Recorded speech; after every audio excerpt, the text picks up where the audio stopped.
First, giving honor to God, who is the head of my life. To Pastor Davis, Lady Davis, and to all of God's children.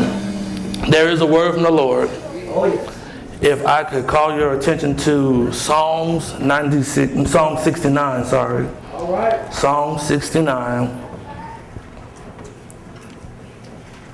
Psalms 69. And if you have it, can you be so humble to just stand for the reading of the scripture? I always say this when I come up here. We stand for the pledge of the allegiance. We stand for the national anthem. And we also stand when the judge walks into the courtroom. But I'm sorry, the flag ain't died for my sins. The judge ain't died for my sins. This country ain't died for my sins.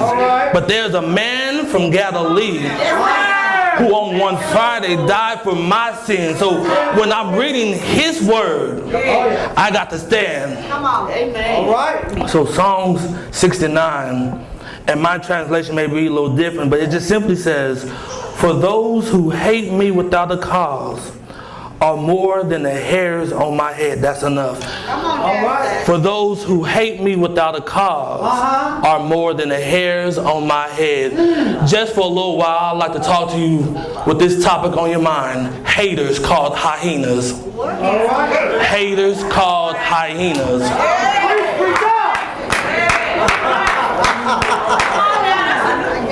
Indeed, Pastor Davis has set the stage on first Sunday when he talked about Hakuna Matata. Then on second Sunday, he talked about how to roar right. And so if you allow me just a few minutes of your lifetime to follow the stage that's already been set before us and to talk to you about haters called hyenas. Haters called hyenas. I got them, you got them, we got them, they got them. We all got haters. Haters that talk about you, haters that love you, haters that follow you, haters that stalk you, haters that just lie in your face. We all got haters, whether you know it or not. Haters in your family, haters in your circle, haters in your friend circle. It don't matter where you go, haters on your job, haters come here, haters come there. We all got haters. Blue haters, red haters, white haters, black haters. We all got haters. Haters with polka dots, haters with red hair, haters with black hair, haters with no hair. We all simply got haters. And I don't know about you, but I know I got haters. Why you got haters? Because I'm standing right here today. When folks didn't think I would stand right here, I know I got some folks say he ain't gonna be nothing. He ain't gonna be nothing. He got a bad attitude. He ain't gonna be nobody. He's just gonna be a deadbeat baby daddy. But yet here I am standing behind this sacred desk preaching the word of God. I'm sorry. Let me stop. Here I am, at the age of 30, no kids, a clear record, never been to jail. Y'all missed that place to shout. Pastor Davis just said at the age of 23, more than likely our young black men are either on their way to jail or dead. But here I am, at the age of 30, never been to jail. And as I'm living and breathing right now, I ain't never been dead. But I still got haters. You still got haters. What are you saying, Smith? I'm simply saying haters come because they just hate on you. They want something that you already have. They want something that you got. What do you mean, Smith? I'm just simply saying that haters just gonna simply hate because of something that you got.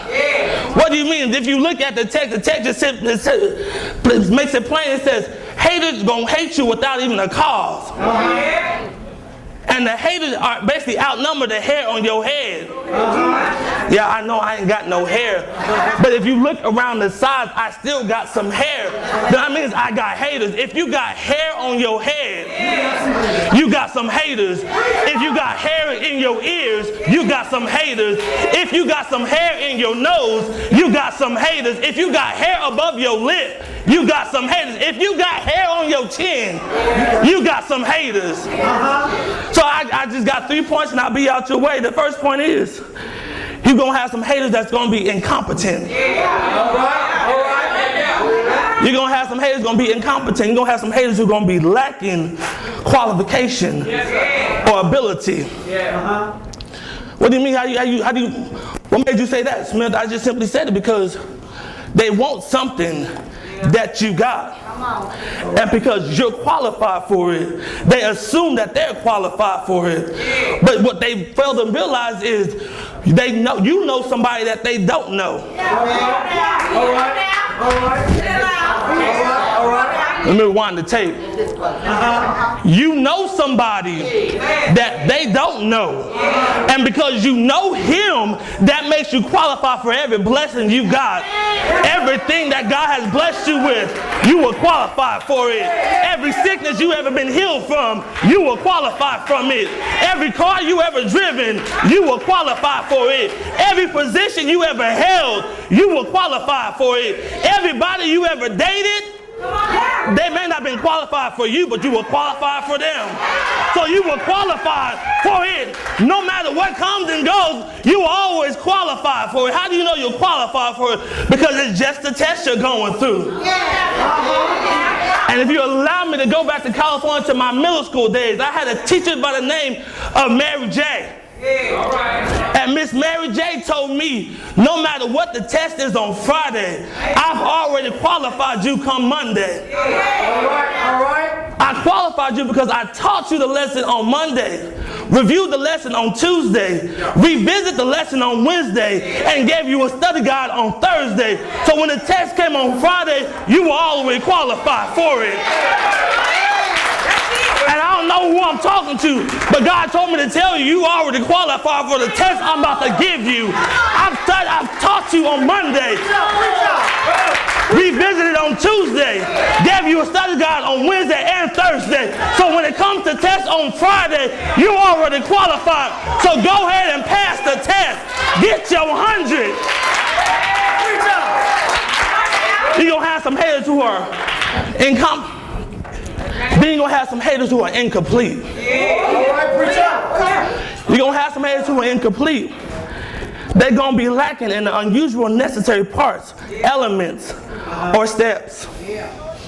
Meaning, when they try to fit in with your crowd, they can't fit in.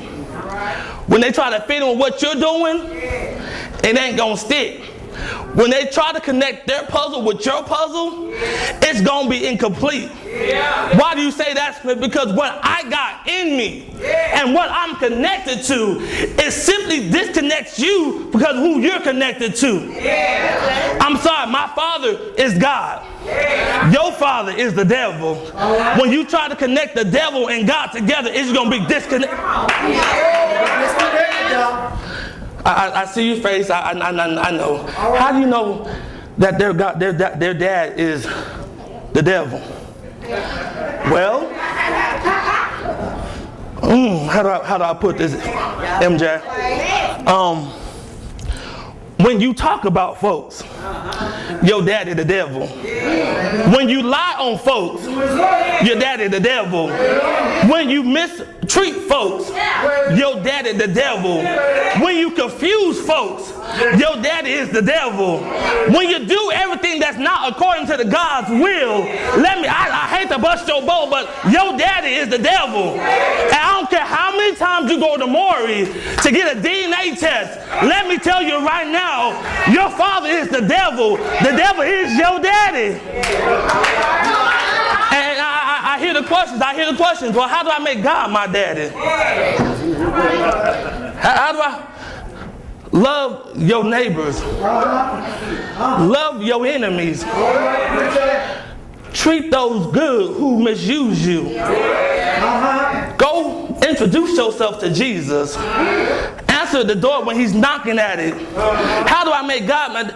I put it like this. I heard a story of a pastor who went to his jeweler. And he said, how do you make the jewelry? He said, simply because when I melt down the gold, I gotta make sure it's melt down to a certain temperature.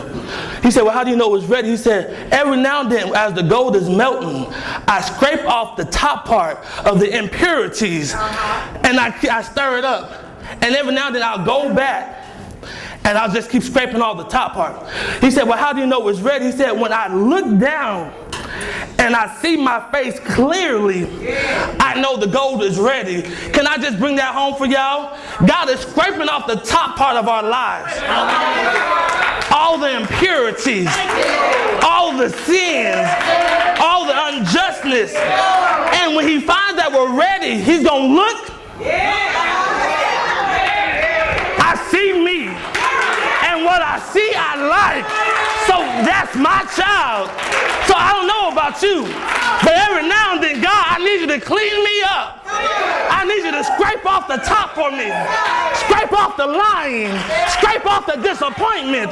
Scrape off the confusion. Scrape off the... Scrape it off.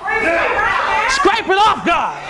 Scrape it off. I like when David said, he said, create in me a clean heart and renew a right spirit within me.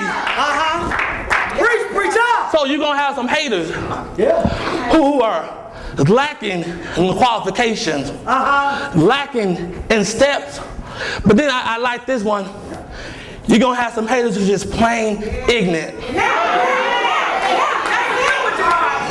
Not ignorant, but ignorant. You're going well, first off, disclaimer for all educators in here. I'm sorry for the grammar, improper grammar. I know I have some home training. I know the word is ignorant, but can I just ignorant? Ignorant, they ain't got nah sense. My mama put it, they ain't got nah sense. That means no sense whatsoever. Not 1 ounce of sense. So they just plain ignorant.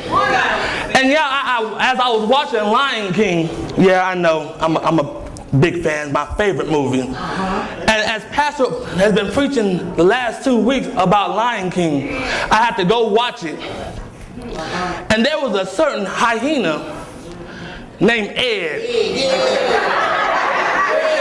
Yeah, we got some, everybody look at me. We got some Eds in our family. Look at me, don't give it away. Look at me.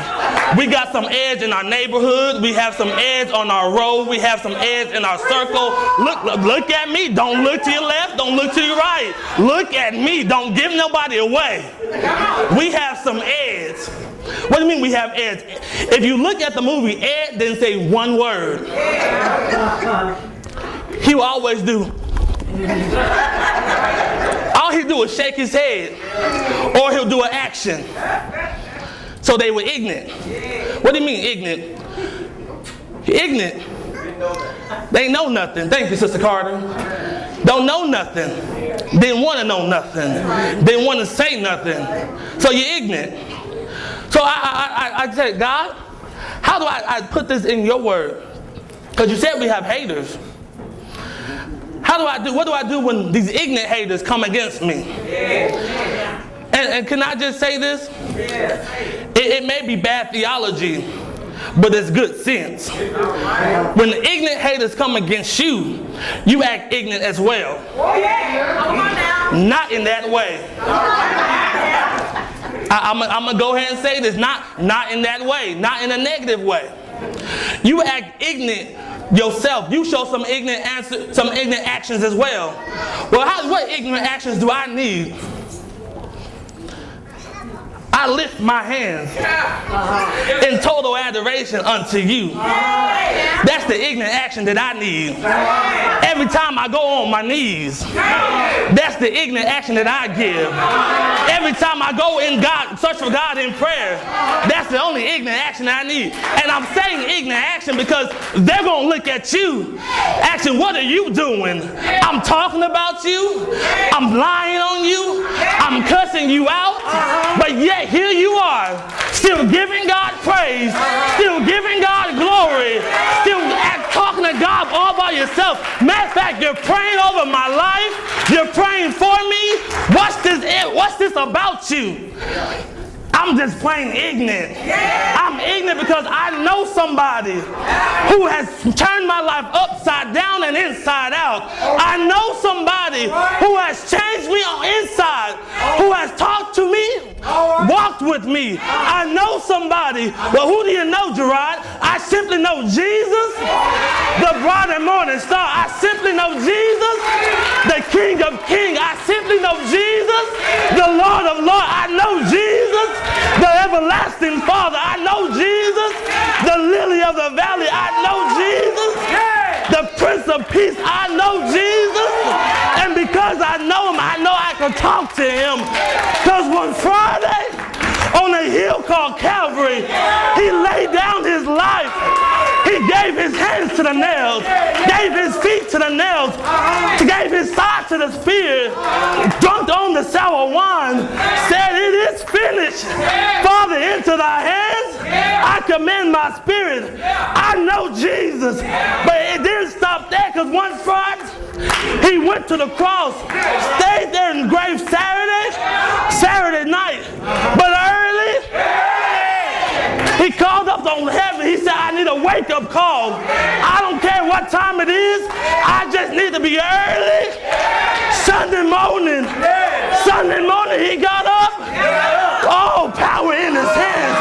I'm so glad he got up. No matter who your haters are, you can get up. No matter what they say about you, you can get up. No matter how they talk about you, you can get up. Because I'll make it. One of these old days, I'm going to make it. One of these old days, I'm going to walk past my haters. One of these old days, I'm going to walk past my family. One of these old days, I'm going to walk past my neighbor. One of these old days, I'm going to walk past my haters. And I'm going to hear servant. Servant, well done. You've been faithful over a few things, so I'm going to bless you over many. I'm going to hear servant.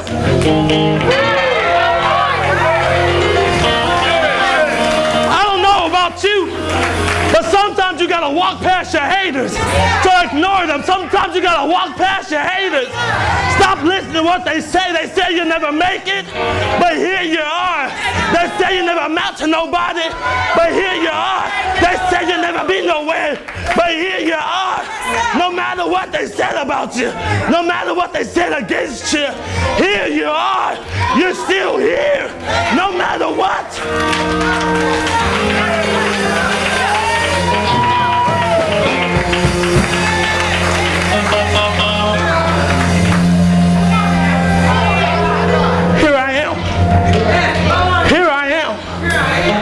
I'm still here. I'm still here. You said I'd never make it, but here I am. You said I'd never amount to nothing, but here I am. You said I'd never be nobody, but here I am. You said I'm no good, but here I am. You said I'd never be nobody, but here I am. Here I am. Here I am. Here I am. Here I am. Here I am. Here I am. It's me. It's me. It's me, oh Lord. I'm standing. I'm standing. I'm standing in the need of prayer. I'm standing. I'm standing in the need of prayer. It's not my mama. It's not my daddy. It ain't my sister. Nor is it my brother. But it's me. Ah!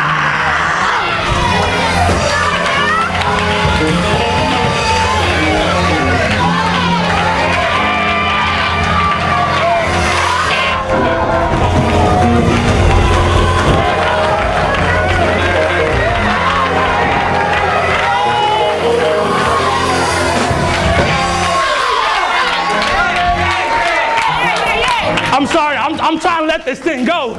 But there's somebody here who said there never be nothing. There's somebody who told they never amount to nothing. But look in the mirror, here you are.